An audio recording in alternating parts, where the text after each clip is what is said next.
للفرد في بلادنا. ñu ngi lay nuyu di la ziara ak bépp kàngam bu ñu dénk mbiru réew mi di la ziara mbokk yi am di jàmm yi ci biir réew mi ak ci bitim réew ñu ngi leen di nuyu bu baax a baax di leen masu coono ci mbas mi di coronavirus waaye itam ci li nga xam ni mooy yenn conjoncture yi nga xam ni mi ngi lëmbee réew yu bari kon nag suñu réew bokk na ci waaye ab dëkku ak ay góoru yàlla waaye itam ay soxna yi nga xam ni yàlla mandargaal na leen ñu bëgg seen réew taxawu ko ba tax na lépp loo xam ne rek mi ngi dal suñu kaw ñu dékku ko ci déggoo am na solo lool. di nuyu ulema yi ak toute la société civile fa tabarakallahu di leen ziyaara jox leen cër bu baax a baax aji feebar yi ñu ngi leen di nuyu fekk leen fu ngeen nekk jox leen cër bu baax a baax waaye làqu yi ñu ñaanal leen buur bi yàlla mu xaar leen ca aljana firdaws bi jaayal Mustafa al Karim Seydina Muhammad di rafetlu topp bi ngeen topp la télévision Al Mauritania waaye itam seen émission pencum askan wi àllarba bu jot fukki waxtu ak benn jàpp fukki waxtu ak ñaar ak seen xarit Ibrahim Idriss Wade ñuy waxtaane mbiru réew mi tey nag lu spécial laa am ndaxte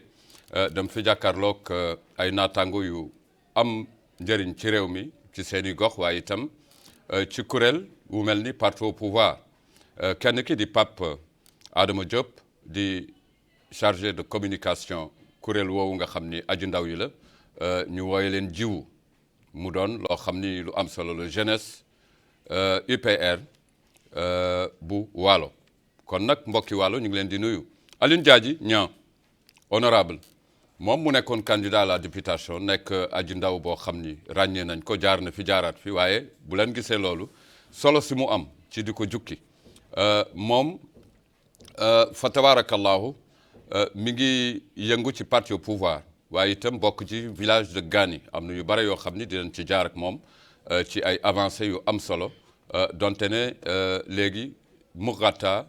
de Tekane la ñuy wax mu doon lu am solo dinañ ci dikk ak moom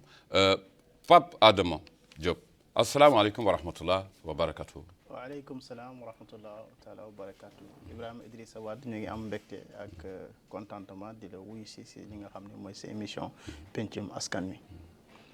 jërëjëf am na solo lool mbokk mi di Alioune Diadji honorable asalaamaaleykum dalaatal ci jàmm sa télévision Al Mauritania. jërëjëf gannaaw bu ñu sante yàlla julli si sang yi sayyidina Muhammad sallallahu alayhi wa sallam ñu ngi lay sant bu baax si dalal bi ñu dalal di ñaanal suñuy wéyjur fi ñu tëdd yàlla na leen gënal yàlla xaaral leen jéggal ñoom ñu nu meññ ba tey ñu mën taxaw di wax amiin di nuyu njiitam réew mi di ko jox wàccuwaayam di ko masawu si coono yi nga xam ni moom la réew mi di jonkonteel di ñu jiitu jawriñ gi di suñu xarit suñu frère di Mouhamed Marzougul Bilal di ko sant di ko gërëm di nuyu waa réew mi yëpp di nuyu suñu mbokk yu ñu déglu yi di ñu seetaan di ñaan yàlla bi nga xam ni moom moo am lépp man lépp mu may ñu ba lépp lu ñu fiy wax mu doon luy avance loo réew mi lépp li nga xam ne rek mu ngi fas yéene génn si émission bi mu doon li nga xam ni ñëpp daan si gis seen bopp. jërëjëf mu ngi lay nuyu bu baax. fa tabarakallahu ñu ngi lay ziara bu baax naka mbokki Touba ñu ngi leen di ziara ci màggal gi ñu génni ndax am na solo lool di ziara mbokk yi nga xam ni egg nañ fa bàyyeekoo ci réew mi muy doomaanu Sénégal waaye itam doomaanu réew mi yàgg saafonteeg gox bu mel na Touba di dolli màggal Cheikh Ahmadou Bamba ak kilifa yu fa toog di jaajëfal lëkkaloo bi nga xam ni suñu diggante ak réewu Sénégal bu màggal gi jotee mbokk yi dañ fi bàyyeekoo ak ay ngëneel dem nag ziyaare ji suñu mbokk yooyu nga xam ni ca Touba alhamdulilah di leen ñaanal ñaan gun fa ñaan yàlla na ko buur bi yàlla antul bi jaayal Mustafa al Karim Seydina Muhammad kilifa gi pada jamono yi kenn sañul wax te wax mbas mi ak troisième vague bi ak jógteef yi ci réew mi boo nekkee ndaw nekk ci réew mi bokk ci parti au pouvoir rawatina ak ci kuréelu ndaw bu ñu ràññee di jiw ban jàngat ngeen am ci solution yi nga xam ni moo aju ci mbas mi di coronavirus surtout ci ay jafe-jafe ak yooyu. waaw Ibrahima dañuy am mbégte lool mën a tontu ci li nga xam ni moom mooy sa laaj bi comme ni nga ko waxee rek mbas mi nekk na mbir mi nga xam ni dafa lëmbale fii ci réew mi waaye nag dañuy sant yàlla fi nga xam ni mooy Mauritanie njiitu réew mi jot na si jël ay matuwaay yu njëkk se boobu nga xam ni si la mbas mi tàmbalee fii ci réew mi donc bi si dogal yooyu nag bëri na ay mbir yu ci xew ci wàllu tëj li nga xam ni mooy frontières yi nga xam ne dem ak dikk yi du day wàññeeku jël nag ay matuwaay pour dimbali ñi nga xam ne ñoom ñooy liggéey ci secteur informel yi surtout jox leen ay ndàmpaay ak wàññi li nga xam ne bu baax a baax moom mooy circulation bi avec li nga xam ne mooy couvre-feu bi am na beneen mbir bu si am solo bi nga xam ni ci loolu la nga xam ni liggéey nañ ci surtout ndaw ñi mooy mbiru sensibilisation bi donc ndaw yi donc sensibiliser nañu seen naataango yi ngir ñu wàññi dem ak dikkalante bi wàññi saafante wàññi yenn dajale yu bëri yi nga xam ni noonu lañ am na leneen lu nga xam ne nag lu am solo li nga xam ne ñun waa jeunesse hyper du Waalo def nañ ko mooy taxawu ñi nga xam ne ñoom ñooy suñu mbokk yi nekk si dëkkaan yi jox leen ay jumtuwaay yi nga xam ne dinañ mën a aaru ak muslu ci li nga xam ni moom mooy mbas mi lu ci war ne mel ni ay masque la ci war ne mel ni ay eau de javel mel ni ay désinfectant loolu bokk na ci ay jéego yu nga xam ne ñun def nañ ko dem nag wër ci tàmbale li nga xam ne mooy wër ci dëkkaan yi ngir waxtaan ak ñoom ngir ñu xam ay matuwaay yu nga xam ne war nañ ko jël ci li nga xam ne mooy mbas mi. jërëjëf am na solo mbokk yi dégg ngeen na Pape Amadou lu mu jukki ci mbas mi ci taxawaay yi am na solo lool waaye donte ne ndawu réew mi yëpp dañu war a am sentiment yu mel nii ndaxte bu ñu xoolee nguur gi mooy jël ay ndogal à travers le ministère de la santé ak commission bi nga xam ni dañ ko tabb ngir ñu saytu doxalinu xeex mbas mi ci biir réew mi loolu yëpp ànd ak citoyens yi dégg nañ fi le ministre de la santé ak le porte-parole du gouvernement remercier askan wi remercier aussi partenaires yi nga xam ni ñoom ñoo jàppale réew mi ba mu nekk benn ci réewu Afrique yi nga xam ni ràññee nañ leen ci xeex mbas mi doyen Alioune ñu ngi lay ziyaara bu baax a baax boo xoolee tey jii li soqeeku ci commission bi rafetlu nga doxalinam ak xeex mbas mi ci biir réew mi. waaw Vox maa ngi lay nuyu bu baax di rafetlu vraiment question bi di profiter di nuyu suma frère Pape Adama Diop di ko dalal di ko wax wàccuwaayam macha allah moom itam lu mu wax foofu laay dellu rek non seulement que rafetlu naa commission bi seen doxalin mais rafetlu naa aussi doxalinu population bi ndax réew la bi nga xam ni population bi dañu am yar ndax am yar te loolu si commission lu mu mën doxalin gouvernement lu mu mën def ay tëralin su ko population bi dëgërul day metti ba tax na dëgg yàlla li ñuy am si avancement mbas bi liñ si liggéey ak liñ si dox ba tey ñu man toog fii wax dëgg yàlla dañuy sant ñëpp di si gërëm ñëpp ndax commission bi rafet na bi président bi jëlee ay matuwaayam maanaam gouvernement bi bu ñu jëlee seen ay matuwaay respecté nañ ko te gis nga waxoon nañ ko fi émission yi passé yi bu ñu jëlee première matuwaay bu ñu njëkkoon jël mooy tëjoon frontière aérienne yi TRC yi moo xam voie terrestre la moo ba yàlla gis mbas mi nu mu toll nii léegi dem nañu ba instant bi léegi si sensibilisation bi fu ñu mujjee mooy sensibiliser nit ñi ñu dem jëli seen vaccin pour que mu mën stopper mbas mi te loolu gis nga liñ si liggéey macha allah fa tabarakallah nit ñi respecté nañ ko te stoppé na mbas mi d'une manière générale léegi nag ma ngi fii di raam waaye gis ñu li ñuy communiqué si ministère bi ko yoree bi lu mu si communiqué ñu gis ni am na avancement bu baax a baax te ñu ngi si am mbégte mais di si remercier vraiment tout le gouvernement et di remercier aussi la population si seen matuwaay am na solo lool mbokk yi am di jàmm yi ñaari analyse gis-gis yoo xam ni fa tabarakallahu liñ ci gën a taamu mooy citoyen yu taxaw waaye itam ay digle yi nga xam ni fa tabarakallahu boobu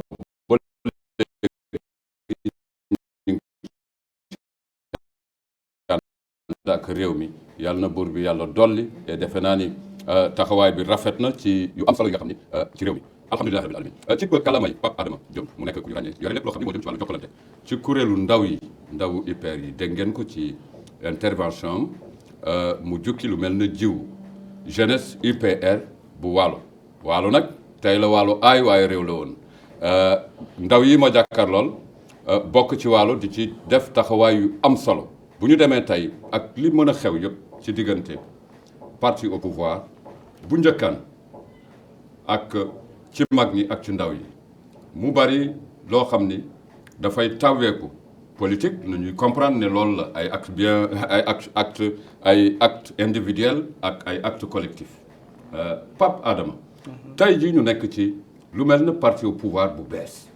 buñ koy jàngatee noonu xale yi mu mel ni niir boo xam ni mënu ma koy fippu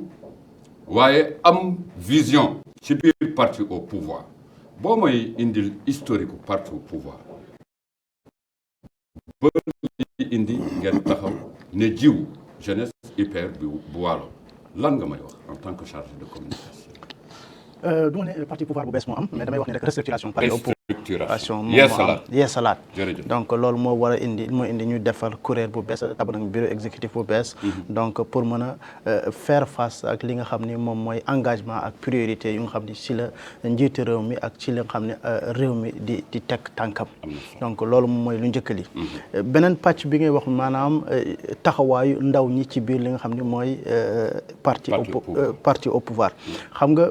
jamono ñu toll ni parti au pouvoir dafa depuis sax si li nga xam ni moom mooy campagne président de la république Mohamed Cheikhul Ghazouani dafa joxoon benn pàcc bu am solo li nga xam ni mooy jeunesse yi parce que dañuy jàpp ni donc pour ñu mën a bâtir li nga xam ni mooy la nation pour ñu mën a changer développer li nga xam ne le pays il faudra ñu sukkandiku ci li nga xam ni mooy ndaw ñi loolu moo tax ci biir li nga xam ni mooy parti bi dañu jox benn part bu am solo li nga xam ni mooy ndaw ñi donc parce que ñoom ñoo war a mettre en œuvre li nga xam ni mooy politique yeeg programme yi donc loolu moo tax ñun en tant que jeunesse hyper du Waalo ñu taxawal li nga xam ni moom mooy kuréel boobu jeunesse hyper du Waalo muy jiw donc loolu soo gisee ñu taxawal que mooy que ni lépp li nga xam ni moom mooy suñu ay xam-xam lépp li nga xam ni moom mooy suñu doole lépp li nga xam ni mooy suñu ay koppar dañu koy dajale mettre ko au service li nga xam ni mooy parti bi mettre ko aussi au service li nga xam ni mooy Waalo jàpp nañu am nañu ay ndaw yu nekk ci biir li nga xam ni moom mooy biir Waalo yu nga xam ni mën nañu gunge li nga xam ni mooy parti au pouvoir bi naam avant ñu ngi woon ci biir parti bi mais dañu jàpp ni ñun tamit il faut que ñu structuré li nga xam ni mooy liggéey bi nga xam ni parti mi ngi koy def ñi nga xam ne mu yeggale ko ci askan wi donc loolu moo doon suñu taxawaay ñu jàpp ni il faut que ñu mettre en place benn coordination boobu nag réerawul dara ak li nga xam ne mooy parti bi parce que bi ñu ko mettre en place ba pare dem nañu gis ki nga xam ne mooy njiitu parti bi wax ko li nga xam ne moom mooy suñu kuréel wax ko li nga xam ne mooy suñu bëgg-bëgg ak suñuy ëmm waxtaan ak ki nga xam ne mooy secrétaire général du parti donc wax ko li nga xam ne ñun la mooy suñu yéene ñoom ñu bénir ñu ñaanal ñu donc di ñu seetaan di ñu gunge tamit ci li nga xam ne mooy liggéey bi nga xam ne moom la ñuy def jàpp nañu nag ñun nag ñu ngi tàmbali di bay suñu waar fii ak si kanam résultat yi dina gën a yokkute di ñëpp dinañ si teg seen biir seen bët xëy na ci kanam biir émission bi dinañ mën a xuus bu baax a baax ci li nga xam ne moom mooy wareef yi ak liggéey bi nga xam ne jot nañ ko def jërëjëf mbokk yi dégg ngeen kàllaama kuréel wu juddu la nekk taaw ci aji ndaw yi waaw loolu moom nañ ko jàpp ndax am na solo lool bare na nag lu muy réglé ndaxte ku xam instance politique parti au pouvoir boo ko delloo Waalo da ngay xam ni ñii ils sont venus à leur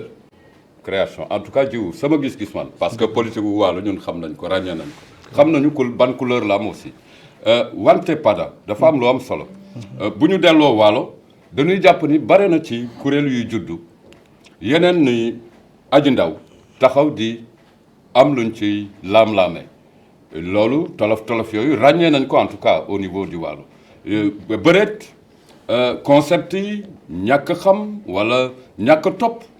wala bañ nekk ci cercle bi loolu dana indi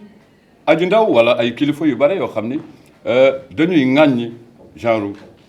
kuréel yu mel ni jiw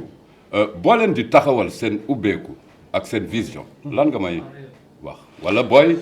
tontu ñenn ñi nga xam ni duñu dégg au départ effectivement kuréel bi jógtee fam lan nga may jukki li may njëkk wax mooy que ni xam nga kuréel bi buñ koy tabax wala buñ koy taxawal defuñu ko ngir nit ñi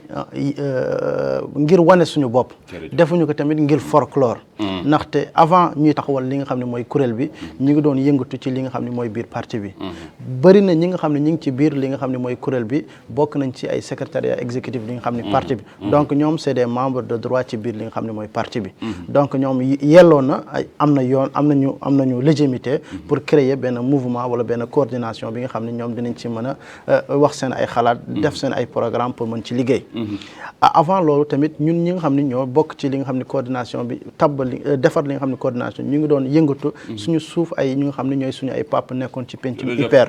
mais jàpp nañu ne foofu cadre boobu dafa nekk cadre bu nga xam ne dafa gën a général donc dafa ëmb différentes sensibilités wala différents âges yu nga xam ne peut-être xëy na am na yenn mbir yu bëri duñ ko mën a waxtaane xëy na tamit suñu ay waxuma vision sax mais xëy na suñu ay priorité du bokk loolu moo tax ñun en tant que ndaw ñu organiser wu ci benn kuréel bi nga xam ni dinañ ci mën a mettre en œuvre suñu ay programme mettre en œuvre suñu ay aspirations donc avant ñu koy mettre en place donc on a réfléchi on a cheminé pendant plus d'une année donc en tant que ndaw doon gisee doon waxtaan si yeneen cadre sans pour autant mu nekkoon une coordination des jeunes de l'IPR donc bi le 16 août 2020 bi passé si la ñu def li nga xam ne mooy assemblée générale donc bi ñu defee assemblée générale bi si la ñu fal li nga xam ne mooy coordination mu am un coordinateur adjoint mu am ay chargé de mission am chargé des relations extérieures am chargé voilà kuréel bu taxaw ñi nga xam ne ñooy définir politique et stratégie yi nga xam ne moom la ñu mettre en œuvre ak tab ba nag ki nga xam ne moom moo war a yaatal li nga xam ne moom mooy liggéey bu ñuy def ak wane vision bi ak nan lañ koy mettre en œuvre donc loolu laay wax donc nekkul mbir mu nga xam ne dañ ko def ngir nit ñi gis ñu wala bokk def ngir for parce que ci benn prox ndool la rek ci waaw du nekkul ci benn prox ndool la parce que c'est un truc bi nga xam ne on a bien réfléchi bien étudié xam ne lu war la ñu mettre en œuvre te bu ñu ko defee ba pare dañu ibbi suñu ay bunt yaatal xamale ko pour nit ñi mën a ñëw donc yenn saa yi nag dina am ay wax mais tamit loolu du ñu déranger parce que ñun xam nañ fu ñu jëm te xam nañu lu nga xam ni moom foofu la ñuy teg suñu tànk voilà lu ci ëpp solo mooy que ni nañu fexe ba dëkkaan wàlla yëpp am gis seen bopp ci li nga xam ne mooy couleur bi ñu mën jël seen ay aajo wala seen ay bëgg-bëgg. am na solo lool dinaa dellu si waat ci yow ci yenn ubbeeku yi seen diggante ak mag ñi ndaxte am na solo lool loolu dinaa ci dellu si ak seen diggante ak kuréel yi ci wàllu ndaxte lu am solo la ñëw bi gëstu bi taxaw bi création yi waaye itam gis-gisu dellu ak yaatal am na solo lool et foog naa ni yéen a ngi ciy def liggéey bu am solo Alioune yow aussi tu es membre de Jiwu jeunesse UPR bu Waalo nga ciy dox waar bu am solo am na ay laaj yu ma laaj l'honorable chargé de communication am na loo ci bëgg a teg ci juddu gi ak ci vision yi ak lépp li nga xam ni moo jëm ci ñu laaw mbokk yi nga xam ne yëpp seen mébét di ay ndaw dafa nekk ci parti au pouvoir. waaw maa ngi lay sant bu baax di remercier sama frère Pade di chargé de communication nga xam ne li mu wax li moom daanaka ëmb na lépp. leer na de. man non seulement que membre laa ci. mais je suis le stratège politique de cette JU. donc sama rôle c'est stratège politique. beneen bi je suis parmi les membres fondateurs. donc ñun lu mu ko waxee. ñun ñoo doon toog di waxtaan une année ensemble. on se voyait c'est un groupe très restreint de 6-7 personnes. on se voyait tous di waxtaan di bay finalement on a compris que groupe bi war nañu créer benn mouvement élargir que. donc si biir loolu ñu toog waxtaan ñu créer jeunesse UPR di Waalo. mais li mu wax dëgg la dañ doon cheminer ak les doyens gis nga ku jàll si dex gi ba Waalo wale. yow nga nekk wàll yu jàll goo te mu mag lu téeméeri at balaa ngay dem war nga ko laaj fan nga jaar ba egg bu defee yow mën nga ban am tolof si yoon bi dëgg la dañ daan cheminer ak suñu doyen politique suñu ay mag ya nga xam ne dañu fi nekk def fi lu ñu mën ba seen limite am fu mu egg ñu jël leen seen responsabilité ay xale ngeen dem leen ngeen jël seen responsabilité ngeen dem su ko defee kooku dafa nekk benn parenthèse ba mu la bëgg briefing am na solo su ko defee ñun ñu dem créer suñu jeunesse UPR di Waalo def suñu assemblée comme ni mu ko waxee créer suñu coordinateur suñu coordinatrice def adjointe coordinatrice def suñu bureau bi nga xam ni mooy piloter le programme gis nga képp ki nga xam ni Waalo moo la ñor waaw développement Waalo moo la ñor désenclavement Waalo ñor na la électrification Waalo problème de l'eau rurale Waalo lépp bu la ñoree rek war nga mën ñëw rek jël sa loxoog sa biir yëpp dugg ci jeunesse UPR parce que dafa yaatu dañ jaago ba gaan yi ñëpp a ngi ci biir dafa du composé wul quelques villages rek 3-4 départements département de Rosso de Keur Massène et de Derklise lañ daan wax mais léegi on dit département de Tekane donc ñoo fi nekk di liggéey pour le développement du Waalo donte dañ ci fekkoon ñi nga xam ne ñoo fi nekkoon doon liggéey li nga xam ni macha allah kenn mënu ko werante lu ñu teg bët la mais am na fi ngay toll soo amee sa ay doom yu yëngutoo ak yow nga ne leen jël leen si responsabilité li mu wax lu wóor la lu firndeel la lu mu teg si temps la parce que loolu la demee ñeneen nag yi nga xam ne dañuy wax man je dis toujours le chien aboie la caravane parce que li ma mën a comprendre mooy ki nga xam ni vraiment da nga bëgg a ñëw ànd ak ñun liggéey la porte est ouverte te amul xaajante parce que bu fekkoon dafa am limite rek dañ koy yemale da njaago ba Rosso wala Rosso kese mais dañ ko di tout le Waalo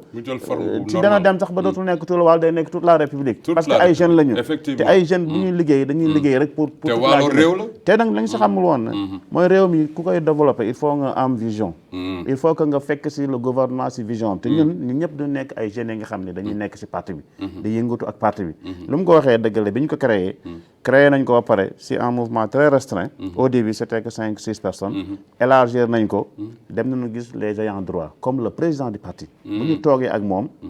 rafetlu nañ ko ni lii c'est une très bonne chose kii dafay appuyer parce que xam nga parti bi bëgg na def lu bëri le gouvernement bëgg na def lu bëri mais am na localité yi nga xam ne ñoom mën nu fa egg yow yaa leen fay taxawal yaa fay dem gis seen ay problème relevé que ñëw teg ci table bi lu ñu si man def ñu def ko léegi bu ñu demee gis leen rafetlu nañ ko après dañuy dem gis suñu ay aînés ñi nga xam ne ñu ngi woon si nguur gi ba pare ñenn ñi àndaloon ak ñun si bu ñuy wax pencum hyper di 3 ans di liggéey ñoom pendant plateforme bi nga xam ni kenn benn plateforme ëpp ko solo si communauté wolof d'une manière générale parce que plateforme boobu képp kuy kàngam si biir réew mi di liggéey si doomaanu communauté Waalo yaa ngi ci biir te liñ siy xalaat di ci liggéeyandoo ñun ñëpp ñu ngi foon depuis une année bu ñu demee waxtaan ak mag ñi aussi ne leen ñun créé nañu suñu groupe pour te dire c'est une information bi ma lay jox rek ñun bu ñu créé peut-être ñoo dem gis mag ñi les doyens ni leen créé nañu groupe jël nañu suñu responsabilité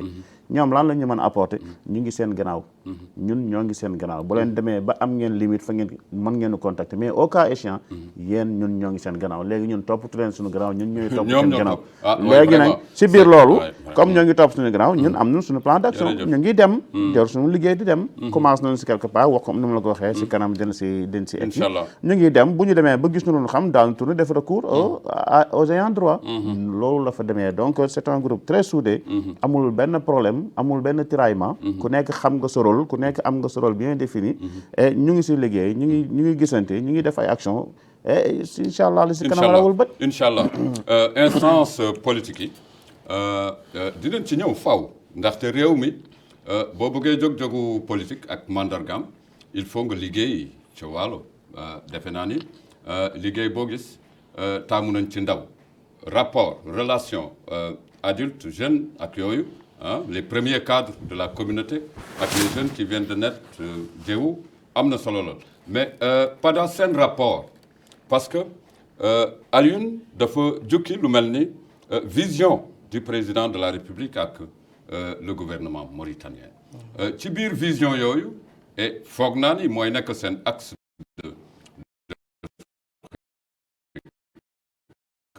boo mooy wax ci wàllu vision yi ak seen xeetu liggéey bu ngeen bëgg a liggéey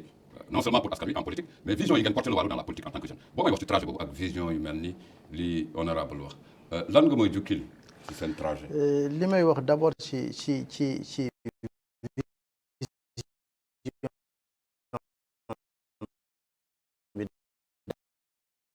d'abord mooy que ni il faut qu'on informe la population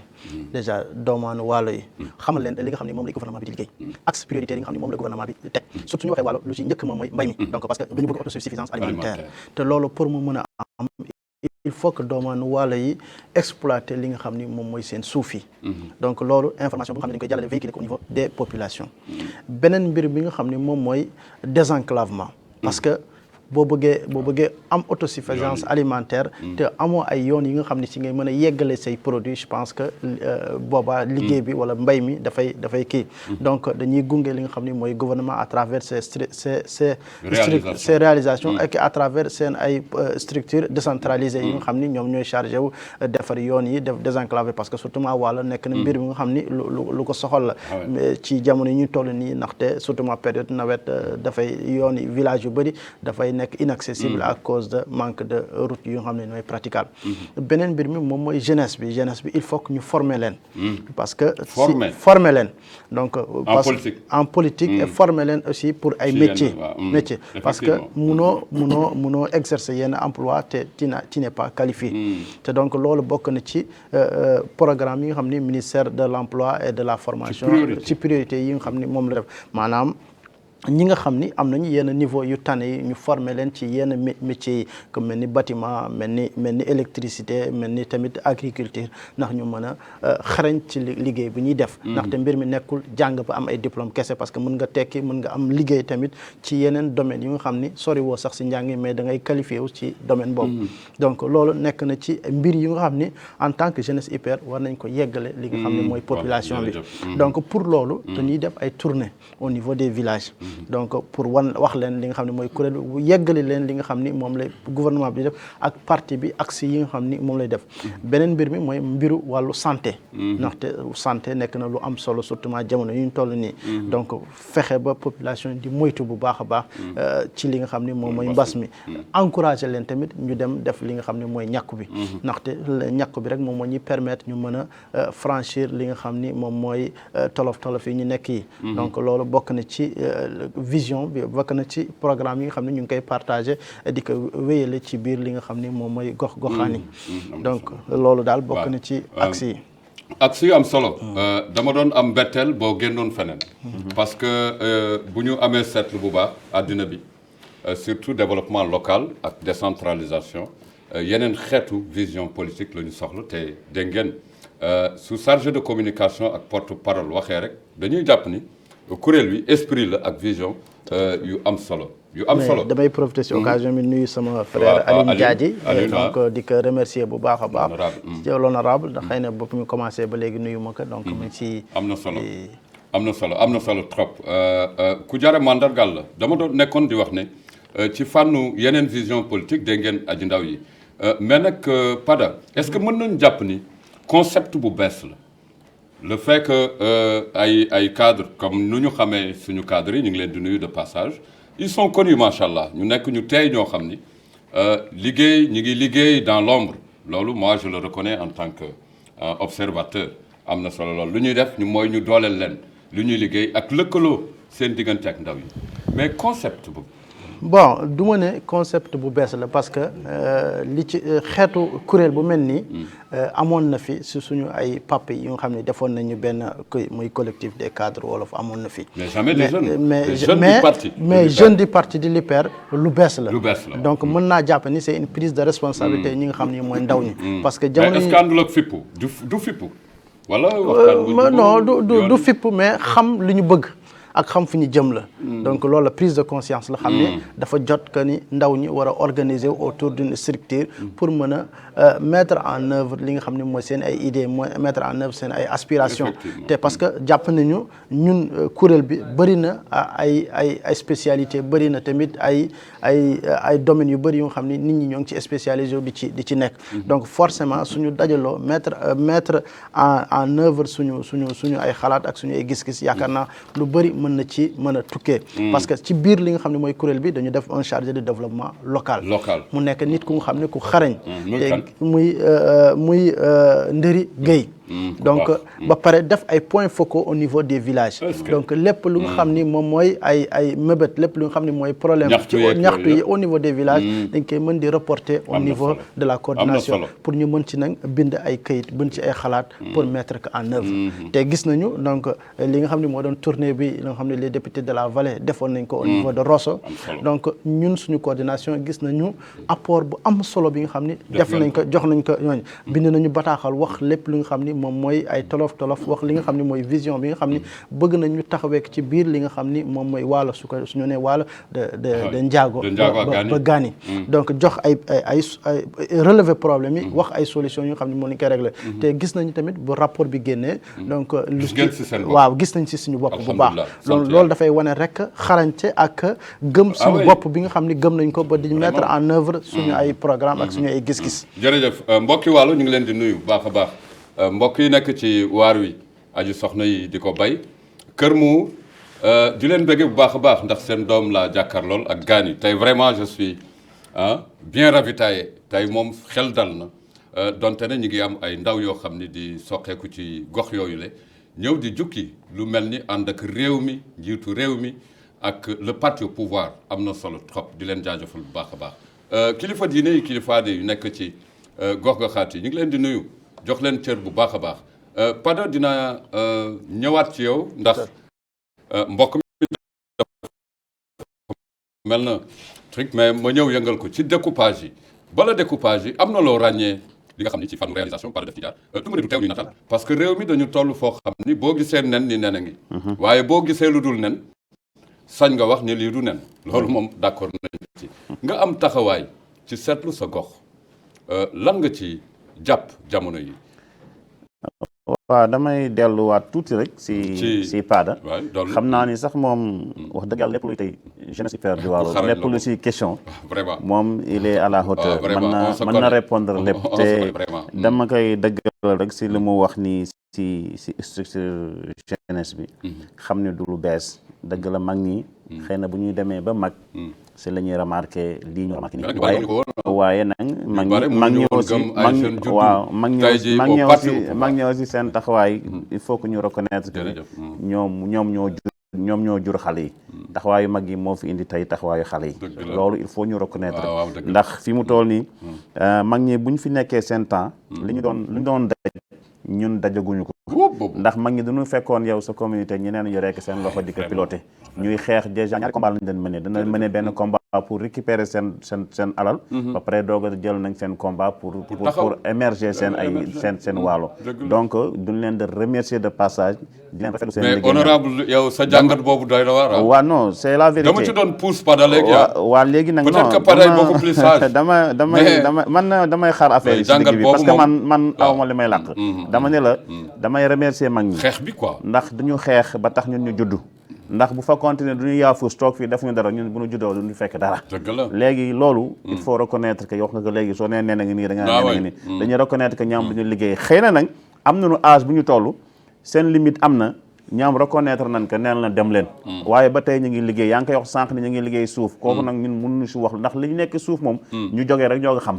waaye loolu mooy moom kooku man dam koy accepter di ko d'accord beneen bi mooy sa question bi nga wax bi si Waalo gis nga dañuy remercier le président de la République man dama koy remercier ñaari façon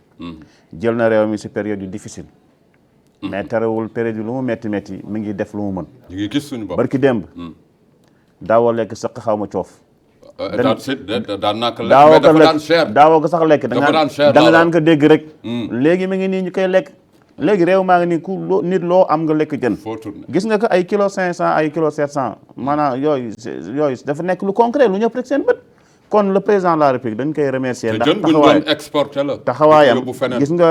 taxawaayam moom moo jël xaalisu gouvernement bi jënd ko jaay na ko moins cher kooku dañ koy rafetlu ñu si ay ñu nga xam ne tey ñoo nekk si domaine boobu bu ñu fi toogoon dans le détail ba nga xam ni lii du lu tuuti population bi dañu war xam ni le président de la République mi ngi def lu mu mën circonstance yi mu ñëwee moo metti man maa ngi koy masawu si biir coono mais di feddale aussi sama doole lépp laa koy jox gouvernement mais boo dëkkee Gany lu tax beneen bi boo dëkkee Gany la beneen bi barki Dembo Ndiaye gis nga ñu am ay doléances yi nga xam ni defoon nañ ko fi muy des vieilles doléances yàgg ñu am yi nga xam ni accepté nañ ko si suñu wàllu dëkkaan yaa ngi naan ma Gany am na électricité courant am na goudron boo jógee tey Nouakchott mën nga dem ba Gany bu tawee mën nga tey dem ba dugg Gany mais également bu ñu amee courant am na ñetti at mais amuñu woon éclairage public te dafa am ñaari raison yi nga xam ni village yu nekk yi si bord du fleuve yëpp dañ leen war éclairer sur 2 raisons première bi ñoom dañu frontalier des autres villages de l'autre côté deuxième bi dafa war am sécurité parce que nit mënoo génn si lëndamaay di dem te aussi da nga am des biens te circulation des biens le fait ñu assurer sa circulation ak circulation des biens dafa bokk si charte réew mi donc loolu moo waral bi ñu demee jaar si ay yoon ba teg suñu demande gouvernement bi dafa satisfaire doléance bi à moins d'heure muy nu voilà dañuy électrifier xoolal dem nañu électrifier dëkk ba mu leer nañ kooku du suñu mën nun du suñu pexe dem nañu yoon la droit la bi nga war a am mën nga ma wax tontu la parce que dafa bokkoon si suñu doléance yi nga xam ni dañ ko joxoon le président de la république bu muy wut réew mi loolu bokkoon na si ñu électrifier na suñu dëkkaan yi ndax dëkk réew mi instant bi àdduna bi nu muy doxee ku amul courant xam nga lu bari ma gënal waaw léegi ku amul yoon ku amul yoon lu bare manqué na ndax ñu ngi wax léegi sama frère bi ma ngi wax ay autosuffisance alimentaire mais nañ koy amee fekk soo bayee pare amoo fa ko jaarale donc ku amul yoon lu nekk manqué na la donc yii dafa bokk santé bi waxuñu waxam lii dafa bokk si priorité yi nga xam ne ñun duñ ko defoon jox ko la dool muy doléance président la bi circonstance lu mu métti ñu ngi si gis am na si village yi nga xam ne ñu ngi si réalisé ma profité pour wax ni am na beneen village bi nga xam ni ma ngi nekk si département d'Erkis nouveau département Tekane bu bees bi muy Médina Salam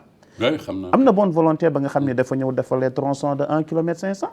benn bonne volonté moo ñëw def tronçon 1 kilomètre dafa leen rang-rang ba nga xam ni daan fa bu tawee lu mu taw daan fa mën jaar ba dugg Médina bu amee tey jigéen bu nekk si problème daan ko mën wala nit bu wéru daan ko mën yëkkati yow bëgg ba si goudron bi mu dem léegi tronçon boobu la ñuy ñaan l'état mu xam ne léegi lu des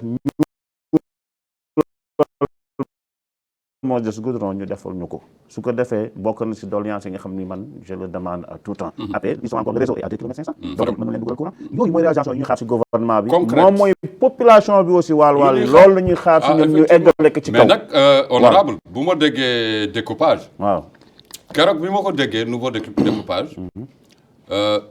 gaañu commune laa wax am naa ci droit léegi de dama lay wax beneen wax mooy damay delluwaat di remercier le gouvernement tout entier mais particulièrement son excellence le président de la République parce que c'est une vieille doléance bu mu ñu defal bu mu réglé mooy sende département d'Erkis ñun génneen yóbbu ñu jox ñu suñu département kii duñ ko yàgg di ñaan depuis des années ñu ngi koy ñaan te soo xoolee duñu réparer juste l'injustice waaw parce que nga jógee biir gaañ nga romba Tekane romba Ligsay ba dem ba biir Erkis di wuti benn kayit ci biir préfet bi oui c'est administrativement xam nga à quoi ça ressemble nga jógee fii di dox jëm côté Tiginte benn yoon bi baaxul ñaar da ngay dem ba foofu ñu ne la préfet n'est pas là tu dois revenir demain wala amoo fay fanaan da ngay ñibbiwaat xam nga boobu dund dafa metti ci point de vue transport ça coûte aux populations ba pare sa problème dana yéex réglé wu donc c'est un lourd fardeau bi ñu le président bi yëkkati jox na ko le nouveau département bu mu def bi mënatul def lu raw loolu donc on est très fiers très contents ci may delluwaat di ko wax muy le maire de la commune muy tous les notables de nouveau dep ñëpp ñu ngi koy remercier di feddali suñu engagement ci moom parce que lii du lu tuuti te département bi dafa bari ay enjeux xam nga ñoom def nañu seen découpage ba pare xam nañu rek am nañu département de Tekane mais am na yeneen yi nga xam ne c'est plus important yi nga xam ne ñu ngi siy liggéey ñoom ñi nga xam ne ñoo yore découpage territorial suñu paree tegal na ko au minimum département bi nga xam ni seule commune de Tekane regroupé 60 de villages seule benn commune boobu mu regroupé plus de 60 de villages commune boobu ñu rajouté ci Ligsay ba 2 mu nekk un département tu te rends compte war nga am 2 députés c'est normal man nga am 2 députés enjeu politique et en plus au moins le troisième mooy troisième commune bu ñuy yaakaar bi si seen découpage suñu pare xëy na ñu ñaan mu ñëw si ñun ñu ne gaani les communes comme li nga waxee yow ci gaani commune loolu da nga koy ñaan man ma koy ñaan am aussi ñeneen ñu mel na ñun ñu nekk ak ñun si commune bi di def aussi di bay seen waar pour ñoom itam ñoom ñu ni beneen dëkk commune donc ñun suñu doléance réglé nañ ko mooy defal nañu département soulagé nañu génne ñu fi nga xam ni dañu étouffé woon dañu seere woon ba kenn mënu yóbbu leen ca Erkis ku man tey xëccoo ak Erkis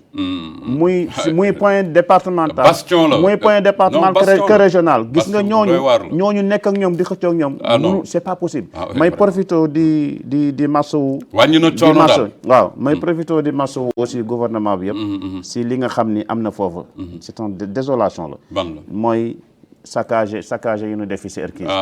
loolu man du ma ko rafetlu ndax bokkuma si ña nga xam ne doon ne suñuy ñaxtu dañuy yàq alalu réew mi gis nga saccage Somalek wala les yàq daal yooyu dafa bokk suñu amatul yar fenn. duñu yarul ci loolu On est plus dans ce donc monde-là. loolu man maa ngi koy ñaawlu di wax vraiment du li nga xam ni vraiment un acteur bi bokkoon ci département boobu daf doon prôné loolu ñun duñ naan wax ni lépp lu ñu naqadi nañ ko bind dem jox ko les ayants droit ñi nga xam ne ñoo si war une solution ñu indil na ko buñ ko indiwul buñ koy manifester ci ñu ko manifester passivement ban man nga ñëw si télé bi waxaat ko ñëpp dégg comme man nga dem aussi gisaat ñu nga war gis bul tàyyi di ñaan sa doléance parce que sa yoon la yaa ko moom sa droit la waaye dem di yàq man loolu rafetlu ko te bi mu ko gisee vraiment c'était un acte ba nga xam ni vraiment du ñaaw na waaye yàlla sant na yàlla ba ñun daal li ma mën a wax mooy bu ñu génnee fële daal ba jox na suñu propre département ñu ngi sant yàlla bu baax si loolu di si remercier le gouvernement di remercier le président di ko wax ni c'est une vieille doléance ba nga xam ni moom la ñu defal te ñu ngi siy remercier bu baax a baax un ouf de soulagement de la commune de Gani, si je veux le dire comme ça. Mais dinaa dellu ci yow pour un appel parce que découpage la nit ñi di dégg ak ériger les communes en département ak yooyu ci gën a bari mais am na solo su mu àndal ci sur le plan acteur di ma lancer un appel ci acteur u Gani yi dina am solo lool dinaa dellu ci yow pada jiwu man jiwu ni ma koy déggee mooy lu ñu jiw mu sax te su saxee meññ su meññee nit ñi jëriñoo dëgg la rafet na parce que loolu mooy label label am na yow jeunesse UPR bu Waalo d'accord c'est comme ça mais man ni ma koy déggee dafa daan rëcc walaay concept la ci label bi lu ñu jiw mu sax bu saxee meññ te su meññee jëriñ askan wi ñëpp jëriñoo ci man noonu laa ko gisee mais bare nañu leen di wax ne du ngeen dem ndax gars yi duñ leen di bloqué ci xeexu UPR yu yàgg la ndaw yi duñu ñëw parce que mag ñi bëgguñu dem ak yooyu concept boobu dégg ngeen ko dégg naa ko bon ñun mais réellement tey bu fekkee juddu ngeen dañuy sentir ba ay désespoir yuy wàññeeku au niveau du parti au pouvoir problème yooyu daj ngeen ko ci biir jiwu ci cadre yi ak ci penc mi UPR. waaw effectivement Ibrahima Idrissa Wade comme ni nga ko waxee damay njëkk a ñëw sax si sa concept bi nga ko waxee. ngeen di jiw li ñu xam ne dañ ko jiw mu meññ joxe ay fruits. mën naa jàpp ni donc jiw donc loolu la doon. ndaxte li nga xam ni suñu ay papa yi wala suñu ay kilifa yi nga xam ne ñoo nekkoon ci biir li nga xam ne mooy pencum UPR ñoom ñoo yore woon li nga xam ne mooy jiw bi. buñ ko jiwee nag mu joxe jeunesse UPR du Waalo. te gis nañu nag buñ ko jiwee nag meññ na. te ñu ngi commencé di joxe ay fruits. ndaxte gis nañu suñu dëkk-dëkkaan yi ñu ngi commencé gis vraiment meññanteef yi nga xam ni mi ngi génnee ci li nga xam ne mooy jiw. donc mooy action yi nga xam ne ñu ngi koy def ci dëkk-dëkkaan yi. donc beneen mbir mi mooy mobilisation bi nga xam ne jeunesse UPR mi ngi koy def ci li nga xam ne moom mooy action politique yi xew yu mën a xew mu nekk ci biir biir Nouakchott fii muy parti au pouvoir di ko organiser muy nekk au niveau de Rosso muy li nga xam ne président parti dafay ñëw wala li nga xam ne président de la République dafay am loolu nekk na ci ay mobilisation yu am solo yi nga xam ne jeunesse UPR de Waalo mi ngi koy def beneen mbir mi nga wax ni mooy que ni dafay bëri ay blocage xam nga lépp loo gis tamit dafay am ay teq-teq mais loolu du tax yéen seen gëm-gëm ak vision bi ngeen am mu mën a bloqué wu parce que jàpp naa ni mbir soo ko saytoo togg ko ba mu ñor je pense que ak lu mu mënti doon yow di nga mën a yegg fi nga xam ni foofu nga jëm su fekkee yéen bu rafet moom moo leen animé su fekkee taxawal seen gox moo leen animé jàpp naa ni loolu dana mën a yegg beneen mbir mi comme ni nga koy waxee ay frustration day am ci lu mënti doon mais problème bi mooy que ni waroo décourager waaw waroo décourager parce que ñun am nañu vision xam nañu fu ñu bëgg dem te c'est pas parce que comme ñaxtu yu nga xam ni moom la légitimement communauté wolof di am maanaam bëgg am un ministre wolof bi nga xam ni dina représenter la communauté toute entière loolu nekk na ci ay doléances ay ñaxtu yu nga xam ni dañ koy am loolu dañ koy manifester mais ñun suñ koy manifester di ko wax dañ koy def de façon civilisée teg ko ci yoon yeggale suñu kàddu fi nga xam ni foofu la war a yegg sans pour autant toj kaas sans pour autant tamit saaga donc je pense que loolu mooy façon voilà autre vision te ñi nga xam ni ñoom ñoo jàkkaarloo ak ñoom boobaa dinañu gën a respecter gën ñu naw ak nu mënti demee dinañ xam ni ñii c'est une communauté civilisée c'est des gens qui sont réfléchis bi nga xam ne suñuy manifester seen doléance dañ koy def de façon civilisée de façon correcte beneen bi au sein même de la coordination dana am ay frustration mais lu ñuy wax tout le temps mooy que ni il faut pas se décourager, il faut continuer de se battre et continuer de travailler, d'exister forcément. Donc tôt ou tard donc dinañu am li nga xam ni moom mooy suñu ak suñu ay yelleef ba mu mat sëkk. Donc loolu la rek léegi nag dina am ay wax ci gauche droite, mais je pense que loolu ça nous est-ce que du bëgg a ñëw bëgg a bokk te ñu xalaat ne da ngeen tëj waaw xam nga soo gisee dara nit ñi dañuy bëgg a ñëw voilà mais xam nga jàpp ni ngeen tëju wala xam nga Ibrahima soo gisee dara mu am njëriñ ñëpp dañ si daw bëgg ko fekk wala ñëpp di ci wax parce que lu baaxul yaakaar naa kenn du ci wax donc su fekkee nit ñaa ngi ciy wax rek c'est parce que lii gis nañu am na njëriñ te gis nañu vraiment ñoo ngi avancé loolu moo tax ku nekk di wax pour un peu essayer de sortir du lot. Mais déjà ñun en tout cas dem nañ ci kanam déjà ñu ngi poser ay actes yu nga xam ne yu concret la loolu moo tax à tout le temps gars yi di sànni xel mais loolu ça nous dérange pas et puis on n'a pas duñu nekk mais bu ñu bëggee ñëw kay duñu sànni am na yoon wu ñu on va pas comme ni ñu koy wax on va pas répondre au coup de pied de l'âne mais on va les encourager ñu ñëw parce que da ngay gis ku nga xam ni dafa doon xarab di sànni xeer te finalement dafay ñëw bokkaat ci ñun donc wax ni loolu ñàkk information la ak ñàkk xam réellement donc lu xewoon ci biir géew ak se détacher des vieilles habitudes voilà détacher des vieilles habitudes il faut qu'on voilà ñun lu ñu gëm ni mooy que ni en tout cas on est des jeunes on a une partition à jouer en fait au concert en fait de la nation wala au sein du parti donc ñun foofu la ñuy taxaw ci loolu la ñuy gëm te foofu la ñuy jëm en tout cas suñu ay bunt ñoo ngi koy ibbi mais parfois donc dañ koy xaw seeral tuuti parce que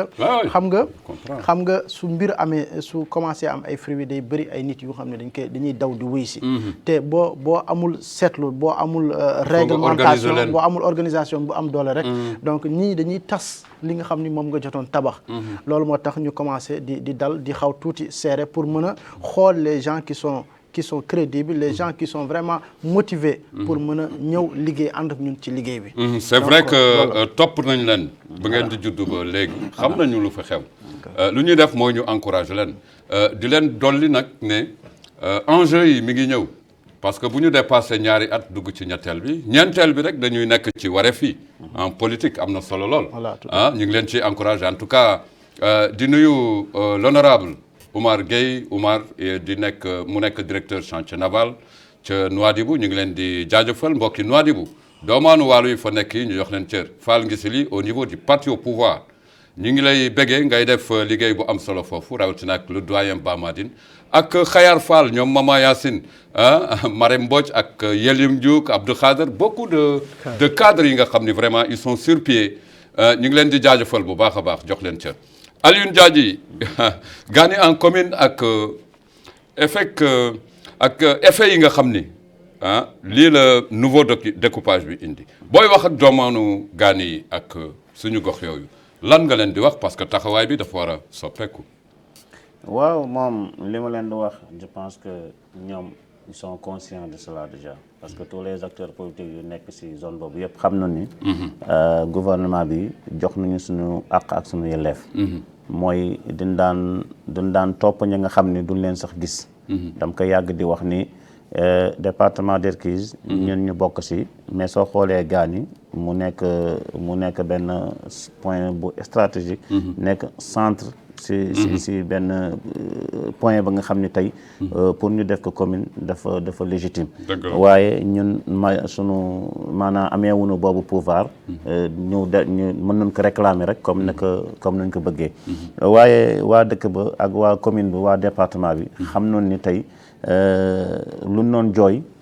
waratuñu ko mën di jooy ndax du naan jooy di dañoo jógee fii dem ba Erkise léegi xëy na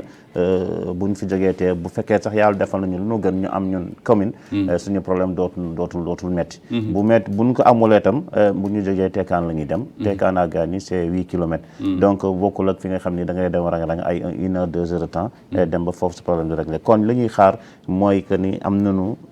enjeu bi nga xam ni ñu ngi siy jëm mooy les élections yi nga xam ni découpage bi bu ñëwee war nañu am suñu 2 députés war nañu am suñu ay maire war nañu am chef d'arrondissement war nañu am suñu ay préfet donc yooyu yëpp c'est des choses yi nga xam ni ñun on est conscient de cela xam nañu léegi lu naan jooy léegi jox nañu suñu àq léegi nag la des yi yaa koy liggéey taxawaay bee des te taxawaay bi je pense que ñi nga xam ne ñoo nekk si acteur bi ànd ak man si politique bi foofu nekk si département bi je me suis remercié son excellence le ministre Ousmane Kane def na ci taxawaay bu mag si département bi ñëpp xam ko et te ñun ñëpp ñu nekk aussi ci gannaawam di ko dooleel et donc wax dëgg yàlla mu nekk nga xam ni wax dëgg yàlla lii daf ko yàgg bëgg comme ñun luñ ko yàggee bëgg kon daan nañu fal ay député toog ba élection ñëwaat ñu doog a gis seen kanam xamuñu leen sax bu dee am nañu ndox bu dee amuñu courant bu dee amuñu yoon bu dee naanu bu dee lekkunu kenn du leen gis am na ña nga xam ne tey boo ñëwee si département leen kan mooy député Hercule du la wax kii la xamuñu sax donc loolu nag du rôle des citoyens da ngay fal nit pour mu ëllëg mu njëriñ la te lu mu lay njëriñ kenn laaju la mu jëlee sa poste la wax nga ñëw rek xool sa ñi la faloon nga waxtaan ak ñoom xool seen ay problème relevé ko dem yóbbu ko fi ñu ko war yóbbu pour ñu régler leen ko loolu amuñu ko woon léegi ñu ngi am yaakaar ni ëllëg incha allah daanu am suñu ay député bopp am suñu ay maire bopp ba ëllëg ñun ñooy dem doxal suñu bopp comme ñu ngi koy doxee te duñu dara bu ñu nee ba yàlla defal ñu dara ñu dem wute ko suñu bopp donc foofu am na solo waaw foofu laay delluwaat di wax ni taxawaay bi ñëpp ñoo si war taxaw du nag département de Tekan rek même département de Rosso ñëpp dañu war ñun on tend la main à tous les départements ñu xam ne ñen dañu siy jàppale ma dellu di remercier encore pas de si lu mu éclairé léegi parce que gis nga taxawaayu jus comme ni ngeen ko waxee ñu giiw la ngeen ko waxee noonu loolu moom noonu la demee sax parce que ñun duñu giiw nekkul përëx daal du përëx lu ñu toggal bu mu ñor te benn bunte tëjunu ko am na ñu doon ŋàññi ñu doon wax lu garaaw tey ñu ngi nii dugg ñu suñu biir te ñu ngi réaliser def nañ benn collecte de trucs des kits sanitaires on a choisi des villages nga xam ne même les membres fondateurs nekkul seen village parce que xam nga duñu xool des priorités duñu xool village nga xam ne tey bu tawee 2 millimètres duñu génn ñu ne kaa leen jàppale leen ñooñu xam nga bu ñu ku joxee tuuti ëllëg su amee mën na la yokk ku la jox nga ndekki bu la waxee so dinaa añ war nga am yaakaar donc si loolu lañ nekk donc gis nga am na wax ya nga xam ne yaa ngi koy wax léegi mu am ay blocage gis nga kooku yàlla daf ñu ko nattoo ñun ñuy comité ba nga xam ne wax rek la ñoo def à 80% dañoo toog seen ruq rek di ŋàññi ak di sànni xeer te boo leen waxee yow sa dëkk ba nga judd loo fa def du la wax def naa fa benn pierre